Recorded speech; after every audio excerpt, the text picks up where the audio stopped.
Hello everyone. Brief video, hopefully brief, just to get you started. We're in week 3 now. I'm going to provide some additional resources in this announcement, connecting some of the content to previous videos I've done from my teaching in spring and fall. They used WebAssign, which is a different textbook, a different setup, and so not everything matches completely. The goal is still to have you use those videos that are provided in Canvas, but if something's missing, take a look at mine. I've got them posted on YouTube, so they're all really available to you, and I've got them in a playlist for MAT210.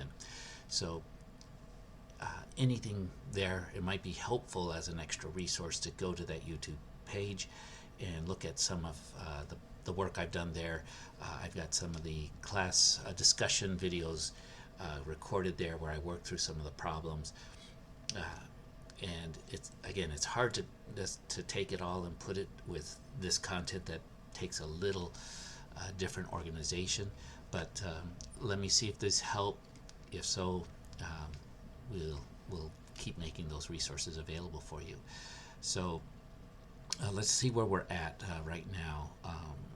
Okay, here we are. So here is our calendar page from the syllabus. So first week we got through limits. Last week we should have gotten through the power sum difference rules. So we're actually taking the derivative with these derivative rules, and we started into exponential and logarithmic functions. This week, that's what we're going to continue with, is taking derivatives of exponentials, logarithmics, and so forth. And then we'll have Chapter 2 quiz. Okay, so I have just updated the results for Chapter 1, Part 1 and 2 quizzes. Those are in the gradebook now. Some of you did take the opportunity to go back and work on the Part 1 quizzes and up your score. That's great. Keep doing it. They remain open. They remain that you can work on them.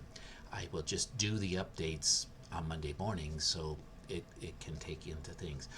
A few of you have actually even gotten into Chapter 2 and completed that quiz. But what I do is I take a snapshot. Next week when I update, I will go pick up all the scores for Part 1, Part 2, Quiz 2 as well, and update the scores with that. Some of you are losing access because you signed up for the temporary access and your time has run out. So now it's time to, as they say, fish or cut bait, or I don't even know what that means. But yeah, I guess what I do is that you either need to go in and pay for access because you're going to stay with the course, or you're going to want to withdraw from the course. But without access, you're going to see you've got zeros in there because I can't transfer anything over unless you have access. So I think there's 23 of you who have access that is set to expire either today or tomorrow, pretty soon. We're into the week 2. So go in, get your access renewed, and we'll keep moving forward. If you run into any issues, let me know. Someone did contact me. I guess I needed to extend the time because of the way it works. You're actually renewing, and the course was set to not allow any more enrollment, and so that was blocking that student. And finally, after a few emails, because I said no, it's supposed to work this way. It didn't work the way it was supposed to. So I appreciate her sticking with me, going back and forth, and so I did extend it, I believe, till like the 29th. So get your permanent access. It's you can pay with a credit card online. You can use an access code, whatever you need to do. If you're going to stay with the course, do it.